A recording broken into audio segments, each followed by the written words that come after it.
आपका मेरे चैनल भक्ति का ज्ञान में हार्दिक स्वागत है।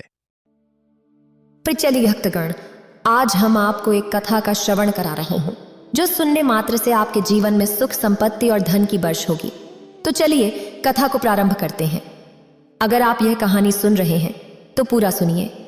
इस कथा को आधा अधूरा छोड़कर जाने की गलती मत करिएगा, क्योंकि इस पवित्र कथा को पूरा सुनने मात्र से मन चाहा फल की प्राप्ति होगी।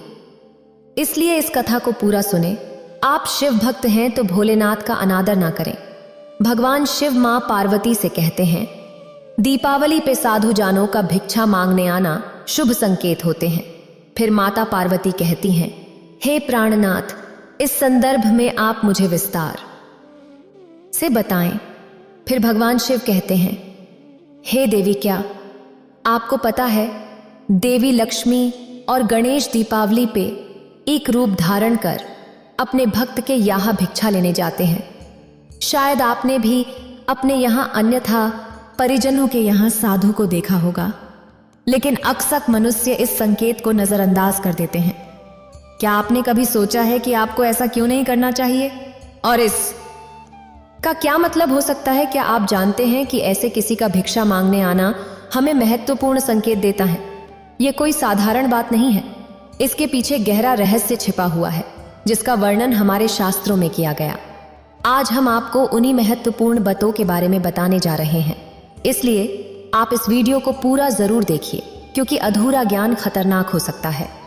आज की इस प्रस्तुति में हम आपको दिवाली में सबसे अधिक सुनी जाने वाली एक महान कथा सुनाने जा रहे हैं। इस कथा के माध्यम से आपको समझ में आ जाएगा कि दीपावली पे साधु जानों का भिक्षा मांगने आना का क्या अर्थ होता है। अगर दीपावली पे साधु जानों का भिक्षा मांगने आते हैं तो हमें बहुत ही महत्वपूर्ण संकेत मिलते हैं। तो आइए सुनते हैं यह कथा। श्रद्धालु, यह कहानी एक साधारण परिवार के संघर्ष, सेवा और विश्वास की अद्भुत कहानी है। जानकी और शंकर के प्रेम और त्याग ने देवताओं को भी प्रसन्न कर दिया था। तब भगवान गणेश साधु का रूप लेकर अपने भक्त की कठिनाइयों को दूर करने आते हैं। महेश नाम का एक होनहार और प्यारा सा लड़का अपने माता पिता शंकर और जानकी के साथ एक छोटी सी झोपड़ी में रहता था। उनका परिवार गरीबी और तंगी से जूझ रहा था। शंकर को कोई स्थायी काम नहीं मिल रहा था और उनके पास घर का खर्चा चलाने के लिए भी पैसे नहीं थे। जानकी रोज इस चिंता में डूबी रहती थी कि उनका बेटा महेश, जो अभी छोटा था, त्योहारों पर भी खुश नहीं रहता, क्योंकि वे उसके लिए कुछ भी अच्छा नहीं कर सकते थे। महेश चुपचाप यह सब देखता था और उसके मन में भी इस बात का दुख होता था कि वह अपने दोस्तों की तरह नए कपड़े नहीं पहन सकता, मिठाइयाँ नहीं खा सकता और दिवाली के समय पटाखे नहीं जला सकता। एक दिन त्योहार के समय की चहल पहल देखकर जानकी ने अपने पति शंकर से कहा, सुनिए जी, त्योहार का समय आ रहा है और हमारे पास कुछ भी नहीं है। हमारे पास न तो नए कपड़े हैं, न ही मिठाई के लिए पैसे। सबके बच्चे नए नए कपड़े पहनते हैं, अच्छे से खाते पीते हैं, और हम तो अपने इकलौते बेटे को भी कुछ नहीं दे पाते। उसकी बातें सुनकर शंकर का मन भी भारी हो गया। उसने कहा, सही कह रही हो तुम। जब काम धंधा ही नहीं है तो मैं कैसे तुम्हारे लिए कुछ अच्छा ला पाऊंगा। मुझे अफसोस है कि मैं तुम्हारा पेट भी सही से नहीं भर पाता। जानकी और शंकर दोनों उदास हो गए, पर तभी जानकी के मन में एक उपाय आया। उसने कहा, क्यों ना हम अपने हाथों से पटाखे बनाएं और उन्हें बाजार में बेच दें। दीपावली पर पटाखे अच्छी तरह बिक सकते हैं और शायद इससे हमें कुछ पैसे मिल जाएंगे। यह विचार सुनकर शंकर के मन में एक उम्मीद जागी और उसने सहमति में सिर हिलाया। उन्होंने घर पर ही पटाखे बनाने का काम शुरू कर दिया। हालांकि दोनों को पटाखे बनाने का कोई अनुभव नहीं था, फिर भी उन्होंने अपनी मेहनत से इसे तैयार करने का प्रयास किया। जब पटाखे तैयार हो चुके थे और उन्हें बाजार में बेचने के लिए रखा ही था, तभी अचानक उनके दरवाजे पर एक बूढ़े साधु महाराज आए। साधु महाराज ने कहा, कोई है घर में? मुझे बहुत भूख लगी है। जानकी ने साधु की आवाज सुनी और जल्दी से दरवाजा खोला। उसने देखा कि साधु महाराज बहुत ही भूखे और थके हुए लग रहे थे। उसे साधु महाराज की स्थिति देखकर बहुत दुख हुआ।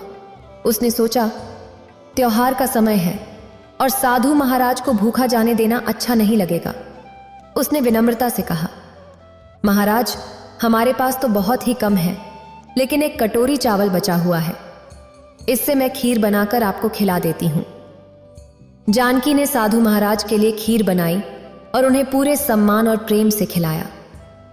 साधु महाराज जानकी के व्यवहार से बहुत प्रसन्न हुए।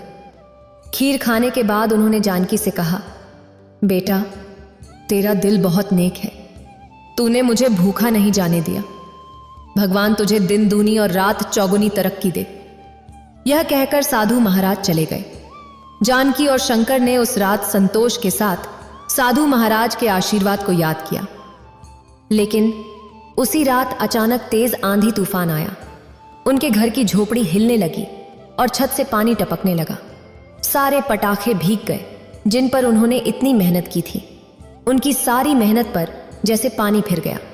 जानकी ने उदास होकर कहा, अब हमारी दिवाली कैसे बनेगी? हमने सोचा था कि इस बार दिवाली अच्छे से मनेगी, लेकिन अब सब खत्म हो गया। शंकर ने उसे ढांढस बंधाने की कोशिश की, पर खुद भी बहुत दुखी था। अब उनका सपना टूट चुका था। अगली सुबह जब शंकर अपनी झोपड़ी के बाहर उदास बैठा था, तभी साधु महाराज फिर से वहां आए। उन्होंने शंकर को इस तरह दुखी देखकर पूछा, बेटा, क्या हुआ? कल तो सब ठीक था। तुमने मुझे प्रेम से खीर खिलाई थी, और आज तुम इतने उदास क्यों हो?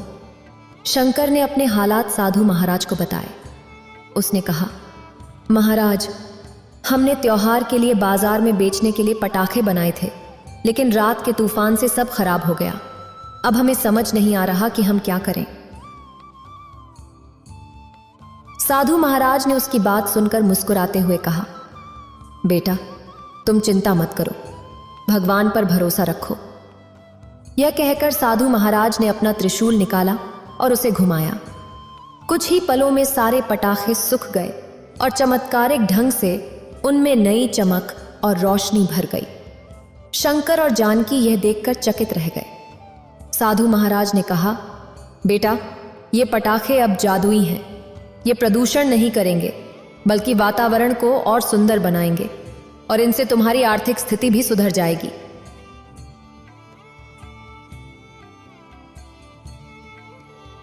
यह कहकर साधु महाराज जाने लगे, लेकिन जाते जाते वे ठहर गए और बोले, जानकी, तुम्हारी सेवा से मेरी आत्मा तृप्त हो गई है, इसलिए मैं तुम्हें आशीर्वाद के रूप में कुछ और देना चाहता हूं। यह कहकर साधु महाराज ने अपना त्रिशूल फिर घुमाया और आश्चर्यजनक रूप से उनके घर के सामने एक सुंदर और मजबूत घर प्रकट हो गया। साधु महाराज ने कहा, यह घर तुम्हारे लिए है। यह एक जादुई घर है जो हर मौसम में तुम्हारी रक्षा करेगा। चाहे तूफान आए, बारिश हो या तेज धूप पड़े, इस घर को कोई नुकसान नहीं होगा। यह हमेशा सुरक्षित रहेगा और इसमें हमेशा बरकत बनी रहेगी। शंकर और जानकी साधु महाराज का आशीर्वाद पाकर खुशी से अभिभूत हो गए।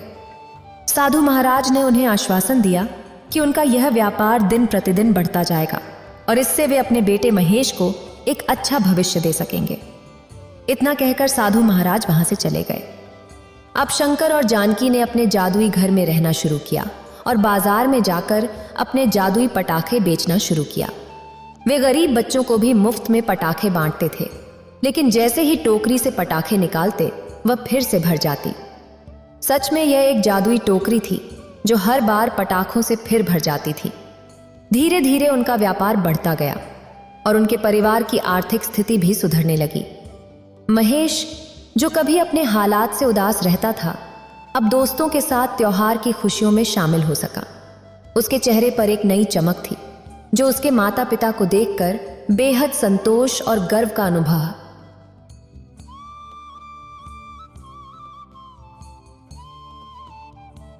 महेश के परिवार के लिए यह त्योहार सिर्फ एक त्योहार नहीं, बल्कि जीवन का नया अध्याय बन गया। साधु महाराज के आशीर्वाद से उनके जीवन में सुख और समृद्धि का संचार हुआ। अब उनका घर खुशियों से भरा हुआ था और महेश के माता पिता ने हर त्योहार पर गरीब बच्चों और लोगों की मदद करने का संकल्प लिया। और दूसरी तरफ देवी लक्ष्मी ने एक ऐसा घर चुना जहां मेहनत और बुद्धिमत्ता का वास हो। माँ कहती है, अगर कोई व्यक्ति सच्चे मन से अपना कार्य करता है तो मैं वहां खुद उपस्थित होती हूँ। यह कहकर भगवान शिव मां पार्वती को आगे की कथा सुनने लगे। एक छोटे से गांव में श्याम अपनी पत्नी शांति और 2 बेटों जय और धीरू के साथ रहता था। श्याम का दूसरा विवाह शांति से हुआ था और शांति अपने पहले विवाह से हुए बेटे धीरू को दिल से अपनाने में असमर्थ रही। शांति का सारा प्यार और ध्यान उसके अपने बेटे जय पर ही केंद्रित था, जबकि धीरू को घर में स्नेह और सहयोग की भारी कमी महसूस होती थी। धीरू मेहनती और ईमानदार लड़का था जो अपने पिता के साथ खेत में मेहनत करता और साथ ही पढ़ाई में भी मन लगाता। उसे अपने परिवार से वह प्यार कभी नहीं मिला जिसकी उसे जरूरत थी, लेकिन फिर भी उसने कभी शिकायत नहीं की और अपने काम में जुटा रहा। धीरू का कॉलेज गांव से दूर था और उसे हर रोज साइकिल से 25 किलोमीटर की दूरी तय करनी पड़ती थी। कई बार उसने अपने माता पिता से एक बाइक की मांग की ताकि उसका सफर थोड़ा आसान हो सके, लेकिन शांति ने हमेशा जय को ही प्राथमिकता दी। शांति का ध्यान केवल जय की इच्छाओं और जरूरतों पर ही केंद्रित था। एक दिन जब धीरू कॉलेज के लिए साइकिल से जा रहा था, उसकी साइकिल का टायर अचानक पंचर हो गया। तेज धूप में पैदल चलते हुए जब वह कॉलेज पहुंचा तो वहां कुछ अमीर छात्रों ने उसका मजाक उड़ाया। अरे ये गरीब लोग यहाँ क्या करने आते हैं? इनके पास न अच्छे कपड़े हैं और न ही कोई ढंग की सवारी। धीरू ने उनकी बातें अनसुनी की, लेकिन ये ताने उसके दिल में गहरी चोट कर गए। वापसी में थका हुआ धीरू एक घने बांस के जंगल के पास रुक गया और वहां एक पेड़ के नीचे बैठकर अपनी तकदीर के बारे में सोचने लगा। तभी उसकी मुलाकात एक बूढ़ी अम्मा से हुई जो ध्यान में बैठी हुई थीं। उन्होंने धीरू की उदास आंखों को देखा और मुस्कुराते हुए पूछा, बेटा क्या बात है, तुम्हारी आंखों में इतना दुख क्यों है? धीरू ने अपने मन की बात बूढ़ी अम्मा के सामने रख दी। उसने बताया कि कैसे उसे अपने ही घर में बराबरी का अधिकार नहीं मिलता, कैसे वह कॉलेज में गरीब होने के कारण अपमान सहता है और कैसे हर रोज कठिनाइयों का सामना करना पड़ता है। बूढ़ी अम्मा ने उसकी बातों को गंभीरता से सुना और उसे सांत्वना दी, बेटा कभी हार मत मानना। जो कठिनाइयां तुम्हें आज झेलनी पड़ रही हैं, वही तुम्हें एक दिन मजबूत बनाएंगी। उन्होंने पास के एक बांस के पेड़ की ओर इशारा करते हुए कहा, देखो इस बांस को, इसे बड़ा होने में कई साल लगते हैं, पर जब यह बढ़ना शुरू करता है तो कोई इसे रोक नहीं सकता। तुम भी इसी बांस की तरह मजबूत हो। अम्मा की बातों से धीरू के मन में एक विचार आया। उसने सोचा कि क्यों न वह खुद की एक बांस की बाइक बनाए ताकि उसे किसी और पर निर्भर न रहना पड़े। बूढ़ी अम्मा ने उसे आशीर्वाद दिया और प्रेरणा दी, जिससे उसका उत्साह और बढ़ गया। धीरू ने अगले कुछ दिनों में अपने सीमित साधनों का उपयोग करके बांस की लकड़ी, पुरानी साइकिल के हिस्सों को जोड़कर एक बांस की अनोखी बाइक बनाने का संकल्प लिया। उसने दिन रात मेहनत की, कई बार असफल भी हुआ, लेकिन अम्मा की बातें उसे हमेशा हिम्मत देती और वह दोबारा कोशिश में जुट जाता। आखिरकार उसकी मेहनत रंग लाई और उसने एक मजबूत और सुंदर बांस की बाइक बना ली। अगले दिन धीरू उस बंबू बाइक को लेकर कॉलेज पहुंचा। उसकी अनोखी बंबू बाइक देखकर सभी चकित रह गए। कुछ ने उसकी सराहना की तो कुछ ने उसका मजाक उड़ाया। एक छात्र ने ताने में कहा, लगता है इसे बांस की बाइक मिल गई है, अब इसे किसी और की बाइक चुराने की जरूरत नहीं पड़ेगी।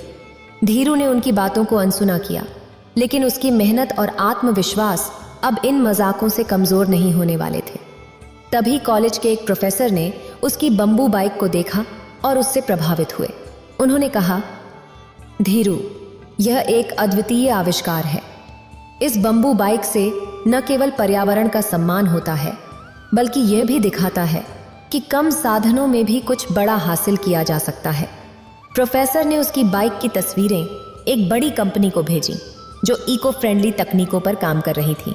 जल्द ही कंपनी ने धीरू को इंटरव्यू के लिए बुलाया और कुछ ही दिनों में उसका चयन हो गया। जब धीरू इस सफलता के साथ अपने गांव लौटा तो उसके हुनर की चर्चा हर जगह होने लगी। उसकी मां शांति को अपनी गलती का एहसास हुआ और उसके पिता श्याम को उस पर गर्व हुआ। गांव के लोग भी धीरू की इस उपलब्धि से प्रभावित हुए और उसके घर बंबू बाइक देखने आने लगे। धीरू बूढ़ी अम्मा का धन्यवाद करने के लिए बांस के जंगल में गया, लेकिन वहां वह कहीं नहीं मिली। गांव के एक बुजुर्ग ने धीरू को बताया कि वे बूढ़ी अम्मा साधारण इंसान नहीं बल्कि एक दिव्य आत्मा थीं, जो केवल जरूरतमंद और सच्चे लोगों की मदद के लिए प्रकट होती हैं। धीरू ने समझ लिया कि वही अम्मा उसकी प्रेरणा बनकर आई थी और उसके जीवन को दिशा दी थी। इस घटना ने धीरू को सिखाया कि कठिनाइयां केवल हमें मजबूत बनाने के लिए आती हैं। बूढ़ी अम्मा के आशीर्वाद और अपनी मेहनत के बल पर धीरू ने न केवल अपने परिवार का बल्कि अपने गांव का नाम भी रोशन किया। इस कथा में हमें यह सीखने को मिलता है कि कठिनाई और तंगी के समय में भी मानवता और सेवा का भाव हमें परमात्मा का आशीर्वाद दिला सकता है। जानकी का दूसरों के प्रति सेवा भाव और भगवान में दृढ़ विश्वास ने उनके परिवार को न केवल आर्थिक रूप से सशक्त बनाया बल्कि उन्हें जीवन का एक नया आयाम भी दिया। साथ ही यह भी संदेश देती है कि जब भी हम किसी मुसीबत में हों तो हमें उम्मीद और धैर्य नहीं खोना चाहिए। ईश्वर हमेशा मदद करने के लिए तत्पर रहते हैं और धीरू की मेहनत और दृढ़ निश्चय से ही उसे मां लक्ष्मी का आशीर्वाद और सफलता प्राप्त हुई। अंततः जानकी, शंकर और महेश के जीवन में प्रेम, संतोष और प्रसन्नता लौट आई और उनके द्वारा गरीबों की मदद करने का संकल्प इस बात का प्रतीक है कि सच्ची खुशी दूसरों की सहायता और सेवा में निहित है। धीरू भी अपने जीवन में सम्मान और प्यार का पत्र बना। यह एक प्रेरणादायक कथा है जो हमें जीवन में कर्तव्य, परोपकार और विश्वास की महत्ता का बोध कराती है। इतना कहकर भगवान शिव इस कथा को समाप्त करते हैं और कहते हैं, दीपावली के शुभ अवसर पर गरीब लोगों की मदद करे और खुद की मेहनत पर भरोसा। देवी लक्ष्मी और गणेश आपके घर कब किस रूप में आए ये किसी को नहीं पता, इसलिए सच्चे और अच्छे दिल से लोगों के प्रति करुणा और दया का भाव रखे और खुद से मेहनत करे।